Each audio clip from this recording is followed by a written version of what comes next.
এই রেসিপিটা যদি বাসায় আপনারা একবার বানিয়ে রাখেন তাহলে কিন্তু মানে অনেকগুলা কাজ ইজি হয়ে যায় এবং অনেক কাজেও আসে। যেমন যেসব বাসায় বাচ্চারা আছে কিংবা যেসব আপুরা কেকের বিজনেস করেন তারা কিন্তু চাইলে এই জ্যামটা বাসায় বানিয়ে রাখতেই পারেন। আর এটার স্বাদ এতটা মজা, আমরা যারা বড়রা বাসায় আছি তারাও কিন্তু এই জ্যামটা খুবই বেশি পছন্দ করবো। যে কোনো ব্রেডের সাথে খুব ভালো যায়, পরোটার সাথে খুবই ভালো যায়। তো এটা হচ্ছে স্ট্রবেরি জ্যাম। আর এখন বাজারে কিন্তু কিছুটা কম দামে স্ট্রবেরি পাওয়া যাচ্ছে, তো চাইলে কিন্তু আপনারা করে নিতে পারেন। আমি এখানে ফ্রেশ 1 কেজি স্ট্রবেরি নিয়ে নিয়েছি এবং এগুলোকে এখন যেটা করব, খুব ভালো করে পরিষ্কার করে ধুয়ে পানি ঝরিয়ে আমি এগুলোকে স্লাইস করে কেটে নিব। খুব পরিষ্কার করে ধুইতে হবে এবং চাইলে আপনারা পানিতে 1 ঘন্টা ভিজিয়ে রাখতে পারেন যাতে আলগা যে ময়লাগুলো সেগুলো যাতে উঠে যায়। তো এখানে আমি খুব ভালো করে দেখেন পরিষ্কার করে ধুয়ে নিয়েছি এবং কেটেও নিয়েছি। এখন যেটা করব, আমি মূল রান্নায় চলে যাব। আর এই অবস্থাতে আপনারা কিন্তু চাইলে ব্লেন্ড করে নিতে পারেন, মানে একটু ম্যাশ করে নিতে পারেন। আমি কিন্তু সেটা করছি না, আমি একটু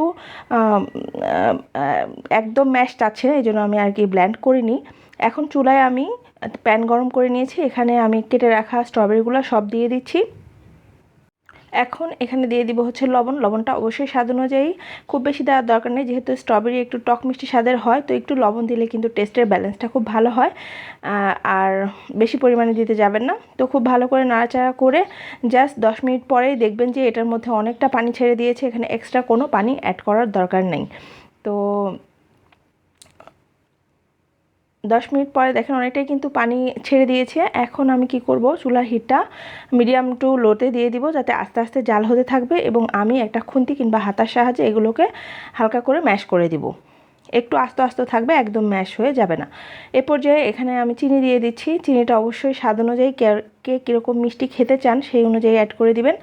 এখানে আমার প্রায় টোটাল 1/3 কাপের মতো আমি চিনি অ্যাড করেছি, আমি আমার টেস্ট অনুযায়ী দিয়েছি। তো দিয়ে এই যে দেখতেই পাচ্ছেন হাতার সাহায্যে কিন্তু আমি একটা চামচের সাহায্যে একটু ম্যাশ করে করে নিচ্ছি। এভাবে শেষ অবধি পর্যন্ত যখন করবেন তখন দেখবেন যে মানে অনেকটাই কিন্তু ম্যাশ হয়ে গিয়েছে, আবার কিছু আস্তা একটু একটু আস্তেও আছে। তো এভাবে আমি আরও 20 মিনিটের মতো জাল করে নেব মিডিয়াম টু লো হিটেই। আর এর মাঝখানে আমি শেষের দিকে গিয়ে একটু ভিনেগার অ্যাড করব। এটা জাস্ট মানে প্রিজারভেটিভের কাজ করবে, দিলে কিন্তু অনেকদিন পর্যন্ত ভালো থাকবে। তো এই যে দেখেন এখন কিন্তু অনেকটাই আমার হয়ে আসছে। আর এটা কিন্তু নামানোর পরেও একটু ঘন হয়, তো ওই থিকনেসটা মাথায় রেখে কিন্তু ঘনত্বটা আপনারা রেখে দিবেন। তো এখন কিন্তু আমার জ্যামটা অলমোস্ট ডান। আমি এখন এটাকে নামিয়ে ফেলবো এবং ঠান্ডা করে আপনাদের সামনে সার্ভ করব। এটা কি যে একটা ফ্লেভারফুল জিনিস, আপনি বাসায় যখন বানাবেন দেখবেন চারিদিকে একটা অ্যারোমা ছড়িয়ে পড়ছে আর কি। তো ঠিক আছে, আমার ভিডিওটা আজকে এই পর্যন্তই শেষ করছি। আর যদি ভিডিওটা ভালো লাগে প্লিজ আপনারা একটা লাইক কমেন্ট শেয়ার করবেন, আমার পাশে থাকবেন, পেজটি ফলো করবেন যদি ফেসবুক থেকে দেখেন। আর ইউটিউব থেকে দেখলে অবশ্যই আমার চ্যানেলটিকে সাবস্ক্রাইব করবেন। টিকটক থেকে দেখলে টিকটক চ্যানেলটাকে একটু ফলো করে দিন। ভালো থাকবেন সবাই, আল্লাহ হাফেজ।